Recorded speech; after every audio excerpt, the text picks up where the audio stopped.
Hi, this is Shankar from the IT Business School. Today I am going to discuss about conflict and conflict resolution. Conflicts can be of many types. As an intrapersonal conflict, you have types like the approach conflict, approach avoidance conflict, and avoidance conflict. Approach conflict is a conflict between two equally enticing options, whereas the approach avoidance conflict is about a conflict where you have mixed results either way, and avoidance conflict is a conflict or a dilemma between two undesirable options. About interpersonal conflicts, we have more literature available. Interpersonal conflict may occur for a variety of reasons. Number one reason is scarcity of shareable resources. Whenever there is any less resource than the people who need that, there is bound to be a conflict. For example, if there are more people here than the chairs that are available, then there is bound to be a conflict. That's the number one reason for conflict. Then there are ideological differences, like people believing in isms, people believing in atheism versus faith. There are people who believe in capitalism versus communism and so on. So those are all ideological differences.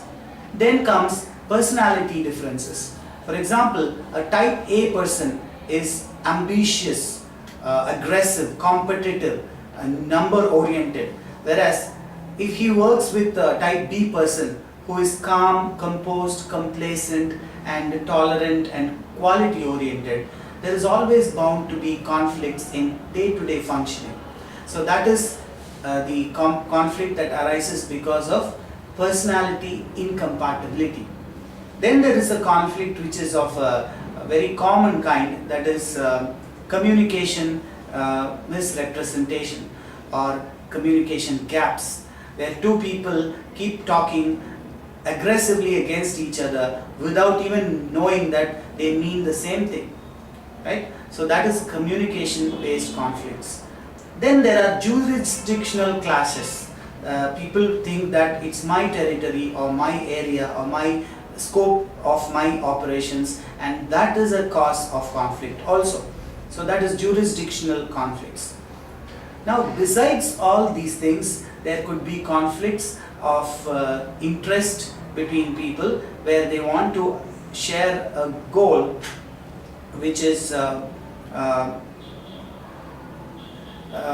not about any ideal situation. Then, if conflicts occur like that, then how do you resolve them? Can you actually avoid them? No, we can't avoid conflicts. Conflicts are bound to be everywhere, and if there is a group without conflict, it is considered to be a dead group. A conflict-ridden group is a sick group, and conflict-less group is a dead group. So one has to decide to choose between being dead and being sick. And it's better to be sick so that you can have recovery and become better. So there are some times when conflicts are leading towards sickness, and conflicts when happen have to be resolved. How do you resolve conflict? Let's discuss this with an example of two roommates who want to fight over whether the window should be closed or to be kept open. Two roommates always fight over things like this. Now take that as a context, and we will see how different conflict resolution methods could be utilized to resolve the conflict with differing effects. The first method of resolving conflict is elimination. Only so long as there is going to be the window there is going to be conflict. So if you eliminate the window and make a wall there is not going to be any conflict. That is one way.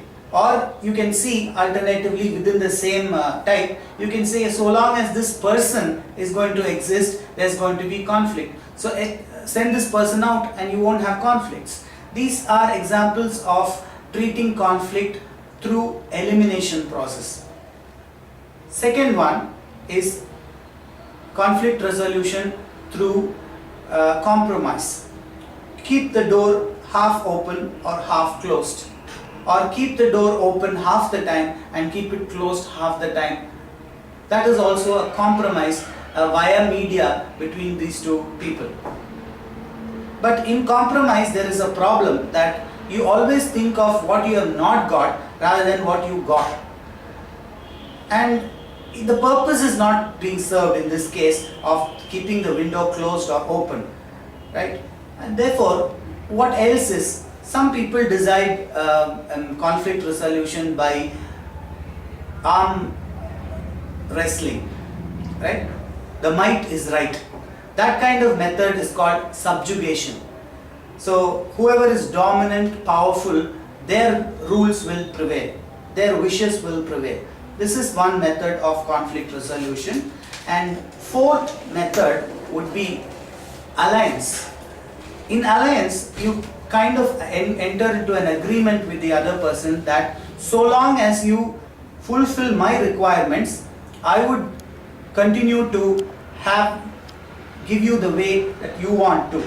For example, in this case of a window being closed or open, the person says, so long as you give me your audio set or your system for me to use, you can keep your window the way you want. But the moment you're going to ask me that back, and I will come back to this problem. So in an alliance, the benefit is there is a short-term solution, but the defect is that it can anytime break. If all these four are not going to work out for conflict resolution, then what else is available? The only last method is integration. In integration, we don't go superficially about why the conflict occurs. We go into the deep roots of why these occur. Suppose in this case of windows being wanted to be open or closed, there may be genuine reasons behind these claims. For example, a person may want to avoid dust from coming in, and that's why he may say close it. Whereas the other roommate may say, I don't want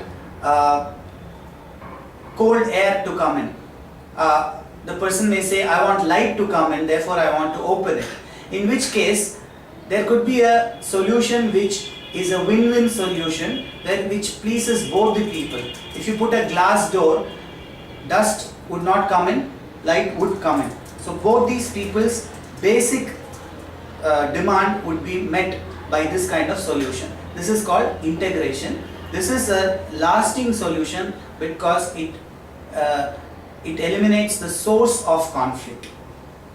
So that is integration. So to conclude, we have looked into conflict types, the intrapersonal conflict and the interpersonal conflicts. We have looked into conflict resolution types, and we've also looked into sources of conflicts.